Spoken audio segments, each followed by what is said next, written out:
Today's story is one that will make you think, hey, sometimes if at first you don't succeed, just give up, please.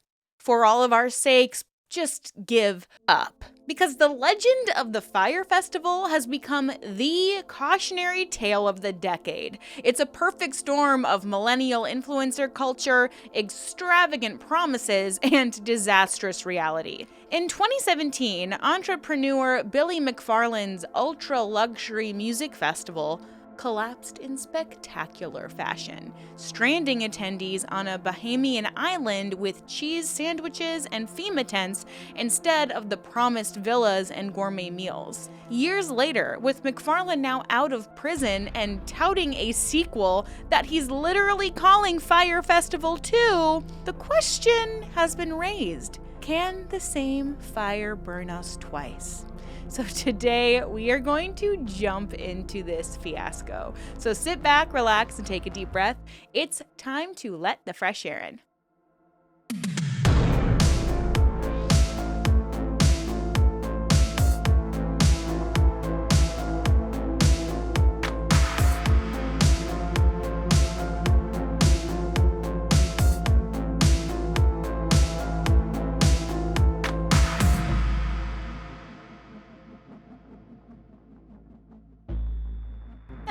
Everyone, welcome back, or welcome if you're new. My name is Erin, and I am fascinated by all things cults, true crime, unique spiritual practices, and stupid people doing stupid things to try to make money, and in this case, those people trying the exact same thing again that sent them to prison in almost the exact same way. Let's just hope no one's giving a BJ for bottled water this time. So, you've probably seen the documentary. It was fantastic. There might have been 2 documentaries. So, if you're already familiar with the original story, I'm going to leave a timestamp down below so you can just jump about halfway through the video. But for those of you who are like, Erin, I have no effing idea what you're talking about. This isn't a cult. This isn't true crime. Like, what's happening? Well, it does still deal with manipulation and laws being broken. So it's kind of a hybrid in between. It's not a cult, because that's definitely not what this is, but a manipulative person having a lot of followers online breaking the law. So that's where we're at today. So let's get started by getting reacquainted with Billy McFarland. Before he came synonymous with festival fraud, McFarland was a young entrepreneur with a taste for opulence and a knack for selling big dreams. Raised in New Jersey, he dropped out of college to found tech startups. One early venture was as a VIP club and credit card called Magnesis. Magnesis offered millennials a black card experience with exclusive perks and events. In practice, though, much like a lot of things McFarland does, it overpromised and underdelivered. Members complained of benefits that never materialized and events that fell apart, and maybe that was foreshadowing the troubles to come. But McFarland's charisma and bold ideas attracted investors and celebrity partners alike, even though cracks had formed beneath this glossy surface. So in 2016, McFarland, then in his mid-20s, teamed up with rapper Ja Rule to launch Fyre Media, ostensibly a talent booking startup, like Uber for celebrity appearances. To promote the Fyre app, McFarland conceived an epic kickoff event, a lavish music festival on a private island in the Bahamas. And this would be Fyre Festival, with Ja Rule himself as co-founder and the company's public face. And Billy would be the energetic CEO. So the pair set out to make festival history. We're selling a pipe dream to your average loser, Ja Rule joked during a planning meeting. I think it was, definitely a joke, right, Ja? Sounds like it's a joke. Doesn't sound like you're trying to scam anyone at all, right? So from the outset, Fyre Festival's marketing was top-shelf fantasy. McFarland secured Norman's Key, an island once owned by Pablo Escobar, as the venue, and promptly filmed a flashy promotional video there. Now, in the promo video, supermodels Bella Hadid, Hailey Bieber, Emily Ratajkowski, and other lounge on white sand beaches, and they swim in turquoise waters, and they hang out with the cute piggies, and they sip on the cocktails on the yachts, and bonus, they're all very effing hot. And people seem to want to go be around other hot people. I'm talking about the temperature because it's hot in the Bahamas, guys. I'm not objectifying them. An Instagram blitz then shortly followed. In December 2016, dozens of influencers simultaneously posted a cryptic orange tile with hashtag Fyre Festival, hinting at something absolutely massive. The campaign's visual allure was irresistible. Who wouldn't want to go party with all of these hot people on a remote private island once owned by a cartel kingpin? It's going to be pure debauchery. It was positioned as like a Coachella meets Castaway, which I don't know if I even like the sound of that, but this did have a 5-star twist. Now, the festival was scheduled for 2 weekends in April and May of 2017, and it promised to be the cultural experience of the decade. Promotional materials boasted luxury villas and gourmet food catered by celebrity chef Steven Starr. Ticket packages ranged from about $1,500 for basic passes. Yeah, $1,500 and up to over $100,000 for VIP upgrades, which included private chartered flights from Miami, VIP yachts, and deluxe accommodations. The musical lineup touted mainstream stars like Blink-182, Migos, Major Lazer, and artists from Kanye West's Good Music label were listed as headliners. Like, I don't know why I think it's so funny that Blink-182 was there, but Blink-182 was supposed to be there. Pretty cool, guys. High ultra luxury. So the target audience was obviously affluent millennials who wanted a bit of a throwback and influencers, or really anyone who is willing to drop serious cash for a FOMO-inducing adventure. Every detail of Fyre's marketing dripped with exclusivity and glamour. Instagram icon Kendall Jenner was reportedly paid $250,000 for a single post endorsing Fyre Festival. Can you imagine? Models in the promo video implored their tens of millions of followers to join them in paradise. It was a social media masterstroke, leveraging the power of influencer credibility. And by early 2017, thousands of people had bought tickets, seduced by those images of beachside villas, swimming with pigs, and the promise of partying with celebs and ultra-hot girls in the ultra-hot Bahamas. The demand was so high that literally all of those luxury packages sold out very quickly. Behind the scenes, however, McFarland's team was scrambling. Even before the first Instagram posts went live, they had lost access to Norman's Cay. The island's owners revoked permission when the Fyre team broke a rule by advertising the Escobar connection. So scrambling, they relocated the festival to Great Exuma, an entirely different island. And this was far from a private oasis. The new site was essentially a rocky parking lot near a sandals resort. But the switch was hidden from ticket holders. Slick promo materials still showed a private island fantasy. As the first Fyre Festival weekend approached in late April 2017, attendees had every reason to expect a luxurious island escape. McFarland's team kept up the facade to the very end, emailing guests about preparing for an exclusive VIP experience. But on the ground, in Great Exuma, a very different story was unfolding. Nothing was ready. The luxury villas were actually flimsy white tents that FEMA used for disaster relief. Many were barely even assembled yet. Amenities like plumbing, electricity, and waste management were afterthoughts at best.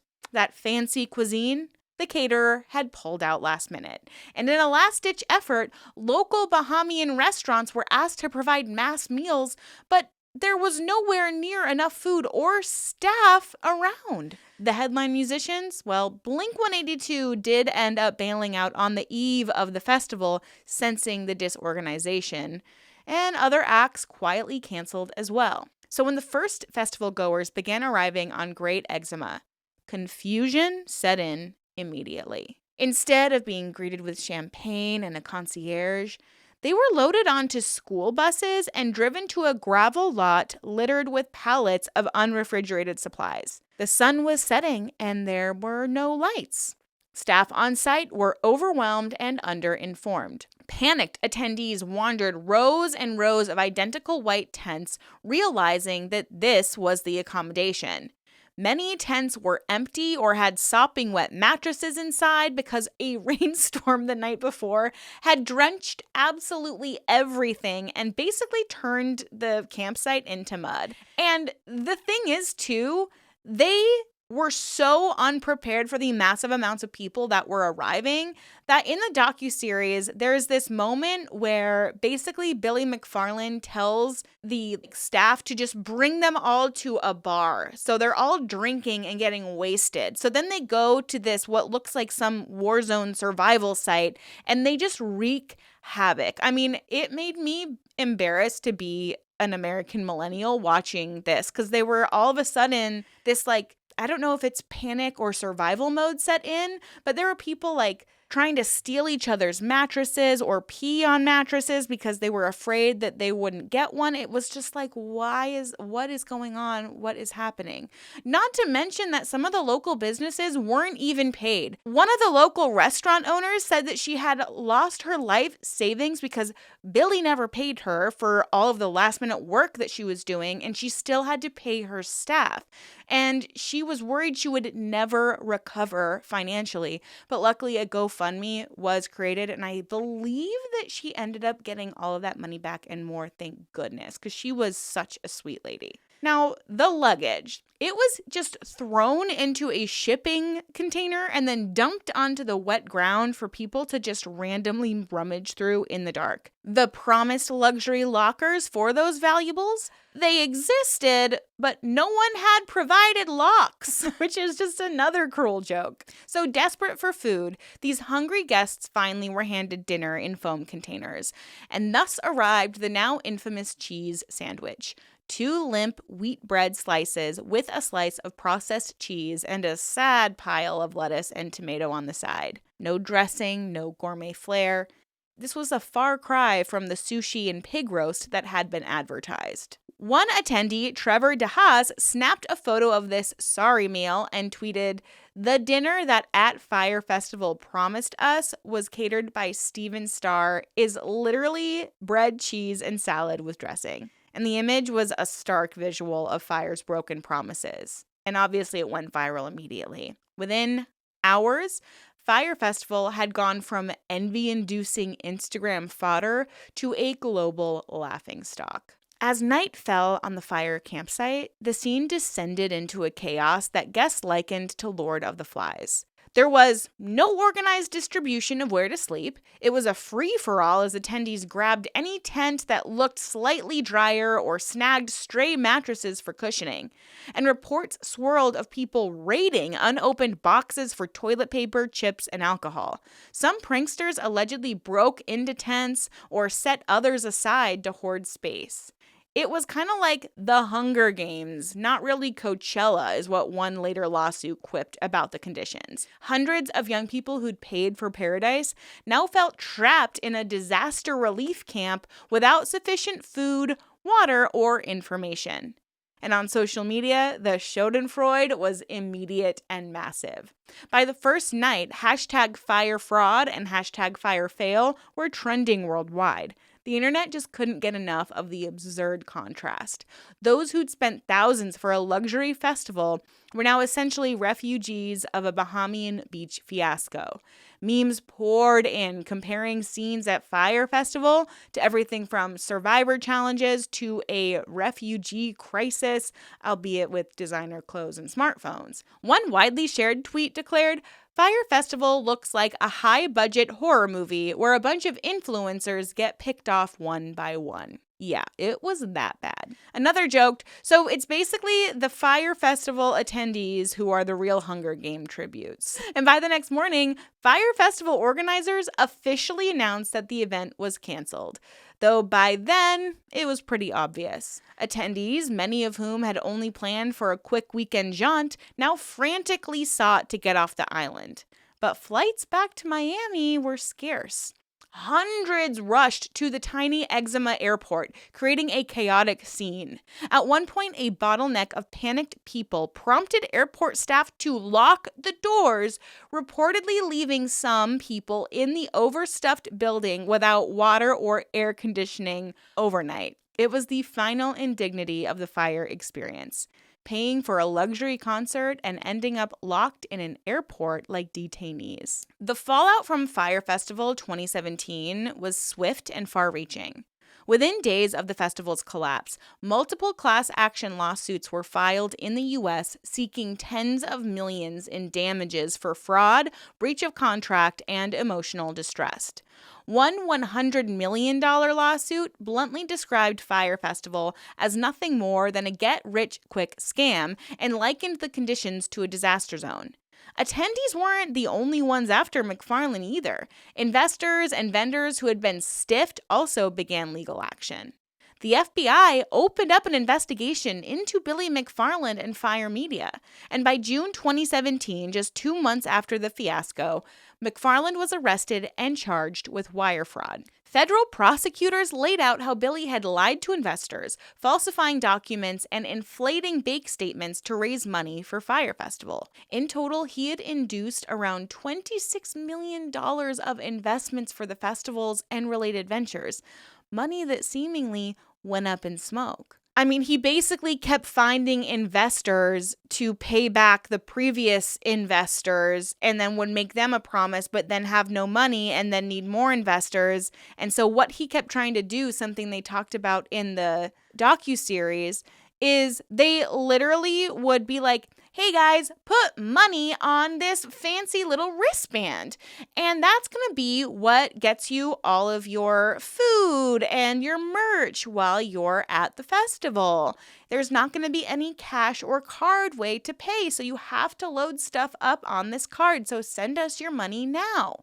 And so he would use that money to continue to fund the festival. So he was just draining money from every source he had. But perhaps most brazen, while out on bail in mid-2017 while awaiting the trial, McFarland committed even more fraud. He started a side hustle called New York City VIP Access, using Fyre Festival's customer email list to sell fake tickets to exclusive events like the Met Gala, Burning Man, and Coachella. It's so crazy because so many people call this guy a genius, and I'm just like, he literally isn't. He's not. Over the summer of 2017, he emailed Fyre attendees offering these ultra VIP tickets for thousands of dollars, despite having no ability to actually procure them. It was a textbook scam, and many recipients immediately sensed something was off. The Met Gala, for example, is an invite-only event. Nobody can buy a ticket to it. You need to be so ultra famous to go to that event. But this scheme somehow netted McFarland an additional $100,000 in ill-gotten gains before it was even uncovered. Needless to say, the judge was not amused. And these antics led to additional fraud charges and painted McFarland as essentially addicted to conning people, even in the face of impending justice. In March 2018, Billy McFarland pleaded guilty to multiple counts of fraud for defrauding both Fyre investors and the later ticket scam.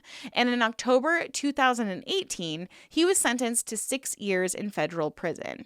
The court also ordered him to pay $26 million in restitution. At sentencing, the judge basically said that they were disgusted by McFarland's behavior and noted the trail of lies and the extensive damage that was done. McFarland, once the slick, cocky CEO partying with Ja Rule, arrived to court in prison scrubs and handcuffs, a humbling fall from grace. And meanwhile, everyone's like, what about Ja Rule? Where's Ja Rule in all of this? He just tried to distance himself from the debacle.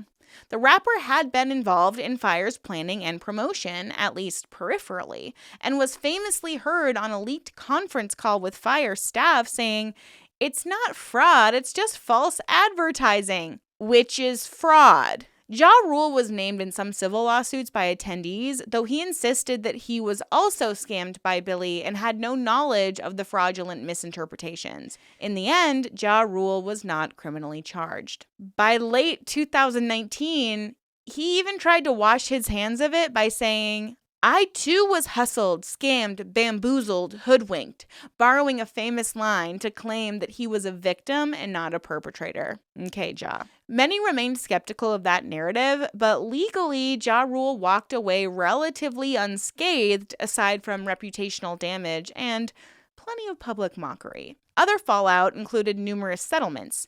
In one case, the trustee handling Fyre Media's bankruptcy went after the celebrities and influencers who had been paid to promote Fyre. In 2020, Kendall Jenner agreed to pay a $90,000 settlement for her role in advertising the festival without clarifying that it was part of an ad. Models Bella Hadid and Emily Ratajkowski and the agencies involved were also sued, though the details of their settlements are less public. In 2021, a class action settlement for Fyre attendees was approved. 277 ticket holders were set to receive payments of about $7,220 each. A modest sum, but at least a tangible mea culpa. However, those payouts were contingent on asset recoveries and McFarland's restitution. A pot that will likely never fully refill the losses. Unless Fyre Festival II's a success, we never know. One group that could not be paid back through U.S. courts were the locals in the Bahamas. Fyre Festival had hired many Bahamian workers and vendors for the event, from construction crews who built out the site to caterers who cooked for the staff. Virtually all of them went unpaid when Fyre's accounts ran dry. The most poignant example was Marianne Roll, that restaurant owner in Exuma who had provided thousands of meals to Fyre workers and attendees. She spent $50,000 of her own savings to cover these costs and payroll for her staff when Fyre didn't pay up. But luckily, like I said, people ended up donating $200,000 via GoFundMe for her. What a touching part of this story to make you believe, okay, great. Not all people are vapid and vain. Some people really want to help others. That's fantastic. So if there's a silver lining to the Fyre Festival catastrophe, it's the culture-defining conversation that it sparked. Fyre became an instant pop culture meme, a modern parable about the dangers of height and gullibility in the social media age. Within days, late-night comedians were riffing on it. On Twitter and Instagram, the cheese sandwich photo was shared millions of times, quickly achieving iconic meme status. It symbolized every extravagant promise that ends in disappointment.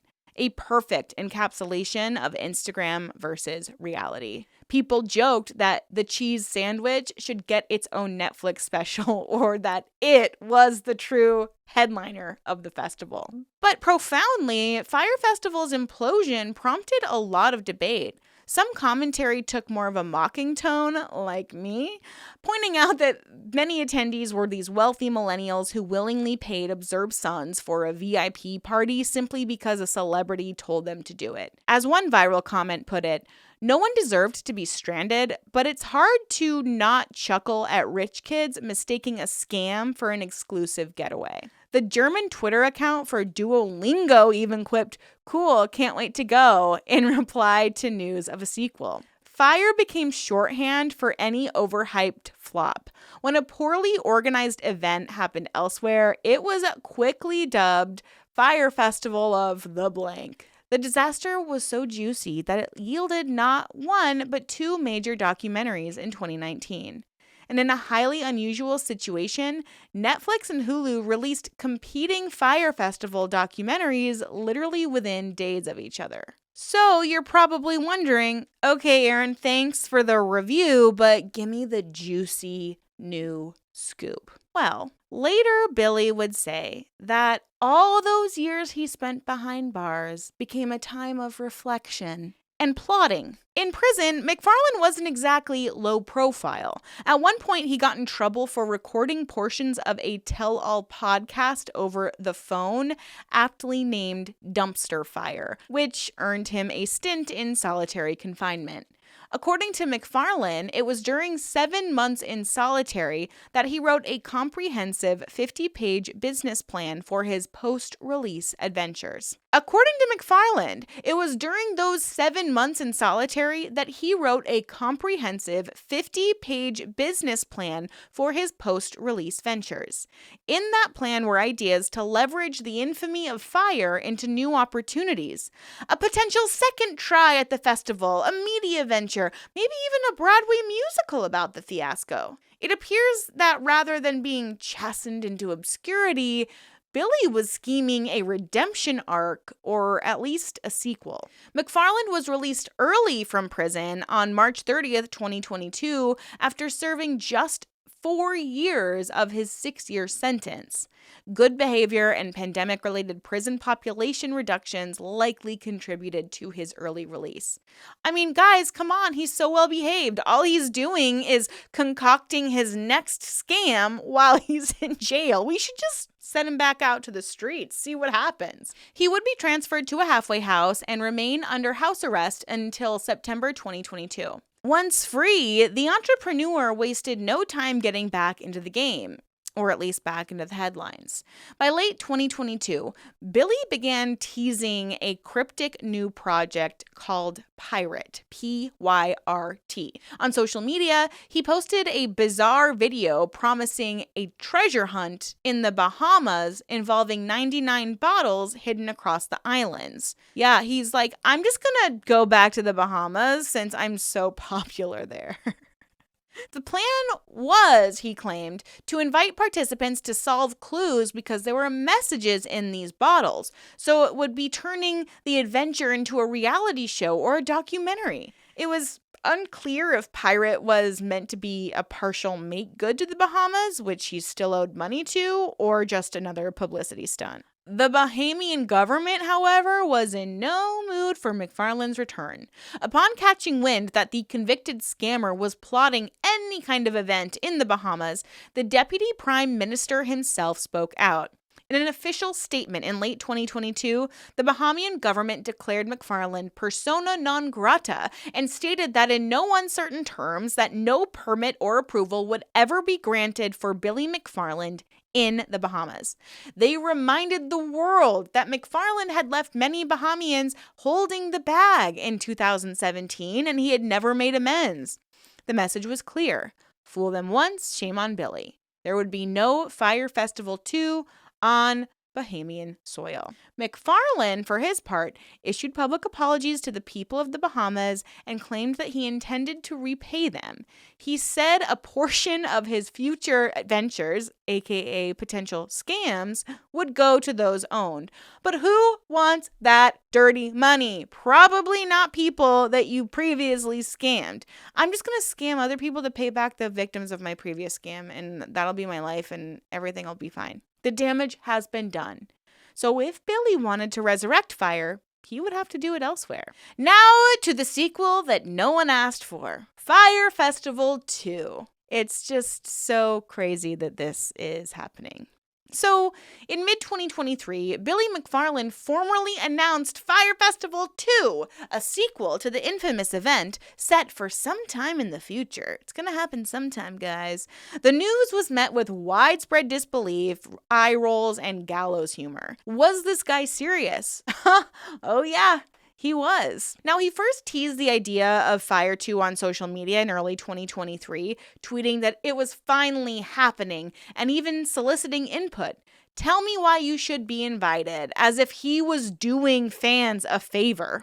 Now, after gauging the public's shock and incredibly some apparent interest, he decided to move forward. And on August 21st, 2023, Fyre Festival II tickets officially went on sale to the public. The initial offering was 100 pre-sale tickets priced at $499 each, plus fees coming to about $549. Despite the utter lack of details, no lineup, no confirmed venue, not even a date, Those 100 tickets sold out within a day. Like, have we learned nothing? Whether the buyers were diehard optimists, curiosity seekers, or people betting they could resell or retell a legendary disaster in the making is just hard to say. But one thing is clear. McFarland had succeeded in getting people to put down money again. In subsequent rounds, ticket prices would escalate steeply. The final tier of tickets was advertised at a whopping $7,999 for a single pass, a price point that could buy a trip to just about any proven festival on Earth, with plenty left over. McFarland was banking on the allure of Fyre's notorious brand, framing the decision to buy as being part of a bold social experiment. Maybe you'll be in the next docuseries about my failure. He even acknowledged that buyers knew that they were taking a risk, spinning that as part of the appeal. From the outset, skepticism about Fyre Festival II was through the roof. Media outlets ran headlines ranging from amused Fyre Festival II anyone to incredulous tickets on sale for reboot of fraudulent festival. What could go wrong? Late night host Stephen Colbert even quipped, Fyre Festival 2 is coming. It'll be just like Fyre Festival 1, but with 100% more awareness that it's a scam. The Washington Post in August of 2023 also wrote a story titled, The Latest Chance to Get Fooled Twice Just Sold Out. Social media was just ablaze with jokes. But there were some people who openly embraced the absurdity. A 20-year-old student from Arizona, one of the early ticket buyers, told the press that she bought a $549 ticket because she believed Billy had learned his lesson and wouldn't want to go back to jail. She even posted her receipt proudly on Instagram, only to receive a flood of messages calling her an idiot. Undeterred, she and her boyfriend planned to attend Fyre Festival II as a fun adventure, and if it fell apart, I'm sure I'll get my money back, she said. Okay, girl, you got a lot to learn about this cold, dark world, sweetie. So this mix of extreme skepticism and fringe optimism defined the public reaction. Some folks expressed genuine, if grudging, intrigue. Could Fyre's team pull off a redemption story? Others just wanted a front row seat to the disaster that never ends, even if it was just to post the next viral tweet from it. So between 2023 and 2025, McFarland gradually dribbled out information about Fyre Festival II, keeping a tantalizing haze of vague myths, perhaps having learned from the first go-around and keep the expectations flexible. But here's what emerged. As for the location, initially he hinted that the festival would be on a private island in the Caribbean. And in a Today Show interview in September 2024, he said that we have a private island off the coast of Mexico in the Caribbean, unquote. Geographers noted that off the coast of Mexico in the Caribbean likely pointed to territory near Cancun. He did not name the island, but suggested it had existing infrastructure, lodging, and places to eat to try to avoid the original Fyre's mistake of building from scratch. For a while, rumors and clues pointed to Isla Mujeres, a small resort island off Cancun, as the site. And indeed, when Fyre's official website later launched, it listed Isla Mujeres, Mexico as the festival location. However, this choice would soon implode. More on that shortly. Now, the initial date revealed was April 25th through 28th, 2025. That would put it almost exactly 8 years after the first fire. Subsequently, due to logistical adjustments or possibly location issues or just Billy McFarland's lack of planning, hey, I'm a really good project coordinator, Billy. If next time you need like a project coordinator, I am very organized. So as of right now, Fyre Festival 2 is scheduled for the weekend after Memorial Day weekend, though whether it truly takes place will be anyone's guess. Now, after the initial 100 pre-sale tickets at $500 sold out, the pricing structure changed as more tiers were released. By late 2024 and early 2025, Fyre's site was advertised general admission tickets starting around $1,400, and various packages scaled up dramatically, topping out with a group VIP package priced at $1.1 million. Yep. Over $1 million for a festival experience, ostensibly for a package that would cover a large party with a yacht, luxury accommodations, and bespoke experiences. Imagine paying $1.1 million to go to a festival, and they're like, oopsies, we gotta change the date for 6 weeks from now. Sorry. And you're like, I can't go. I guess I have to go. I just spent $1.1 million. There are starving people in the world, and we're spending $1 million to go to a 3-day music festival. I just can't. I can't. McFarland bragged about that top tier. He said, you're going to be on a boat, luxury yachts, docked right outside the island, with excursions like scuba diving with Billy and island hopping via private planes. It was like he just wanted to double down on the extravagance, almost to parody levels. And no offense, Billy, I do not want to hang out with you, and I definitely don't want to go scuba diving with you. I can't imagine being stuck in the ocean with Billy McFarland. No, thank you. No. Thanks so much, though. But then he started shifting the framing of Fyre 2 a little bit. He emphasized that it wouldn't be just music, but a broader, immersive event. In interviews, he tossed out quirky ideas like perhaps there's going to be a karate combat pit with live martial arts fights at the festival, or a treasure hunt, or maybe wellness activities, comedy. The official Fyre 2 site hyped up this music, arts, cuisine, comedy, fashion, gaming, sports, and treasure hunting smorgasbord of shit. It's basically a grab bag of every possible festival buzzword. And it was all going to happen on the beaches of Mexico. It painted Fyre 2 not just as a concert, but a multi-genre cultural experience. Some might read that as, we don't actually have any big music acts, so let's hurry up and make up a bunch of other stuff. Now, crucially, and somewhat unbelievably, as of spring 2025, mere weeks before Fyre Festival II, they announced that, they actually don't have a musical lineup. Yeah, nobody wanted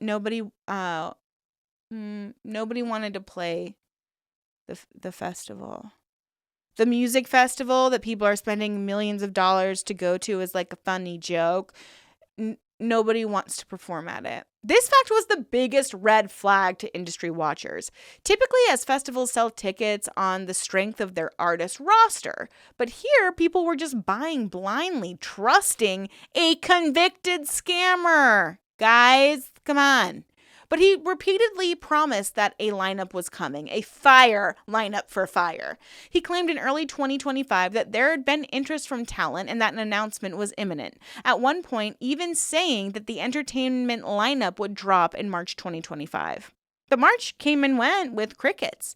By April 2025, a Fyre representative told the media that performers would be revealed next week. And as you might suspect, next week has a way of never arriving in Fireland. So far, the only person who has publicly claimed to be booked for the Fyre Festival is former NFL star Antonio Brown. Yeah, the American football wide receiver who likes to dabble in rap music. Brown announced in late 2023 that his music project AB would be part of Fyre 2. And reactions to this ranged from confusion to amusement, as Brown, a controversial figure with no significant draw as an artist, if he remains the marquee name, it suggests that Fyre 2's stage might be very sparsely populated. But you know what? I'm not here to judge. I have not heard his music, so maybe he's great. I don't know. I'm a Kendrick girly, so maybe if he's like Kendrick, I could get on board. So given the ghost lineup, many assume that Fyre 2 might quietly fold or push back the date. But McFarland keeps insisting that it's full steam ahead. Just this month, with under 2 months to go, he doubled down by sharing supposed evidence of the festival's progress. If Fyre Festival 1 was plagued by logistical incompetence, Fyre Festival 2 seems plagued by logistical ambiguity. The biggest drama to erupt so far has been over where exactly this festival will take place and whether the local authorities even knew about it. The saga went like this. For a while, Isla Mujeres was touted as the site by Fyre's materials.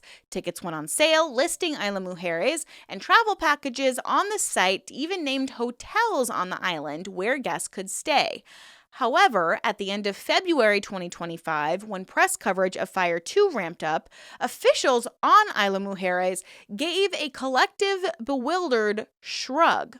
Edgar Gasca, the island's tourism director, told the media, "We have no knowledge of this event, nor contact with any person or company about it. For us, this is an event that does not exist." Local hoteliers that Fyre's website claimed as partners also said they'd never heard of it. Essentially, Billy had been selling a festival in a community that he hadn't even approached for permission.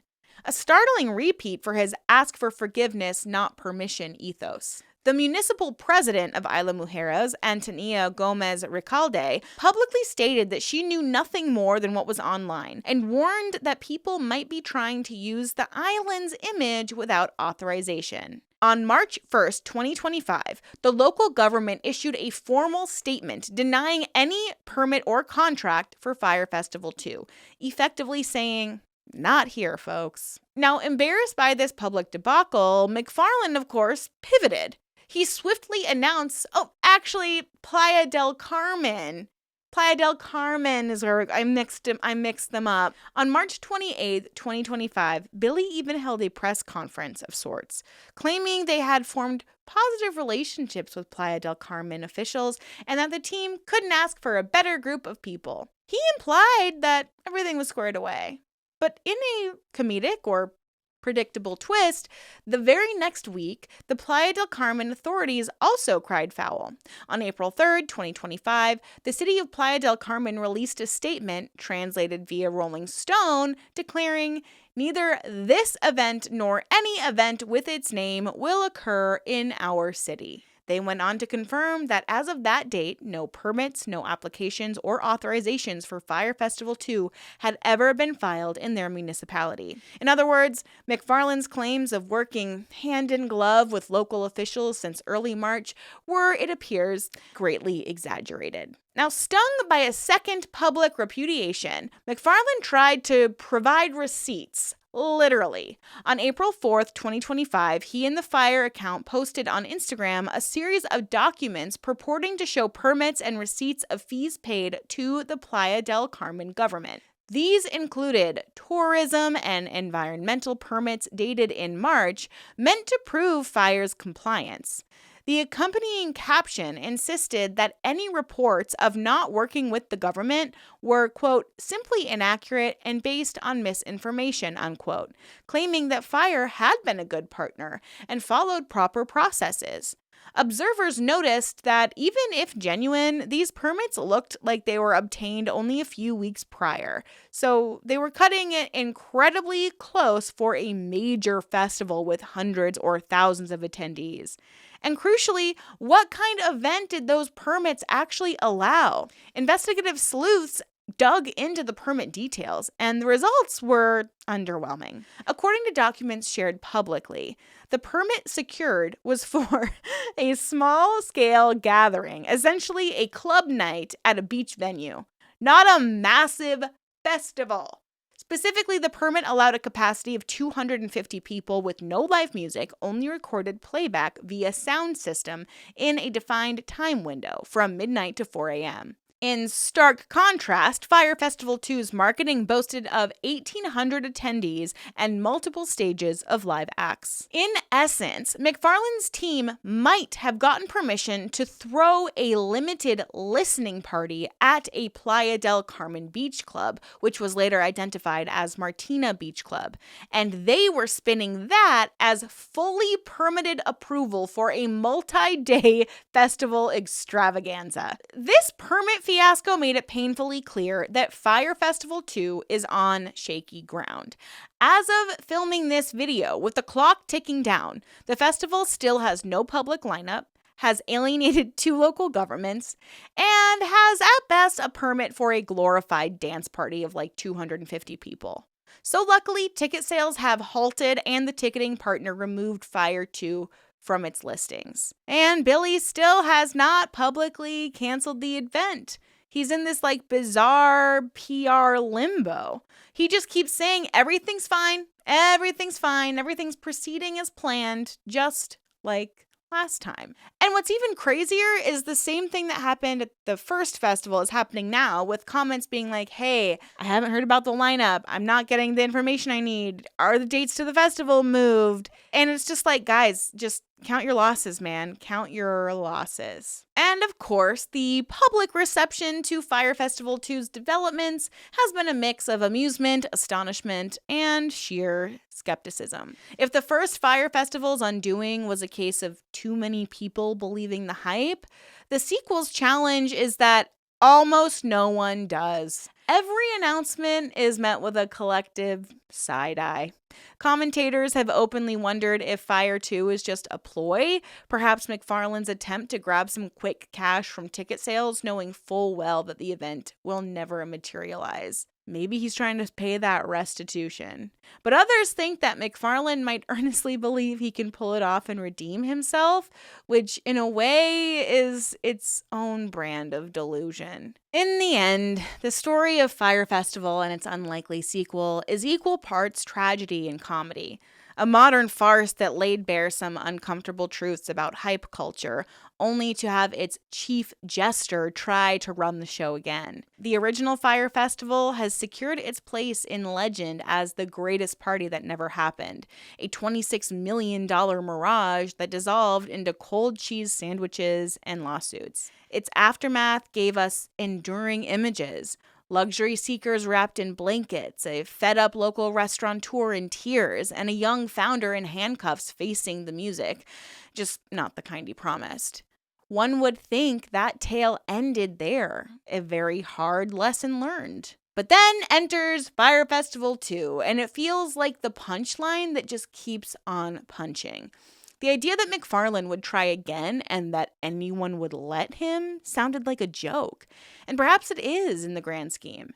Whether Fyre 2 turns out to be an actual event or simply another mirage, it has already served up a fresh round of societal commentary and late-night monologues.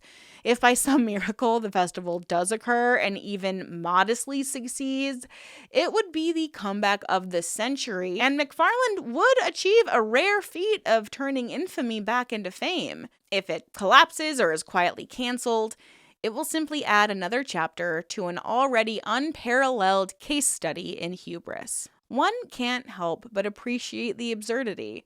Fool me once, shame on you. Fool me twice, shame on Billy McFarland.